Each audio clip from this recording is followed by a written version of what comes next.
আমার আল্লাহ রাব্বুল আলামিন, আমার আল্লাহ রাব্বুল আলামিন ফজরেও আমার আল্লাহ প্রথম আসমানে থাকেন না, যোহরেও আল্লাহ প্রথম আসমানে থাকেন না, আসরেও আল্লাহ প্রথম আসমানে থাকেন না, মাগরিবেও আমার আল্লাহ প্রথম আসমানে থাকেন না, ঈশায়ও আমার আল্লাহ প্রথম আসমানে থাকে না গো।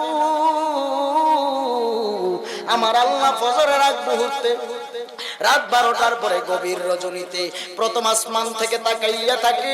আমার বান্দা বান্দিরা আমি আল্লাহকে আল্লাহ বলে ডাকলে, আমি আল্লাহর ডাকে সাড়া দিয়া তাহাজ্জুদে দাঁড়াইয়া যাও।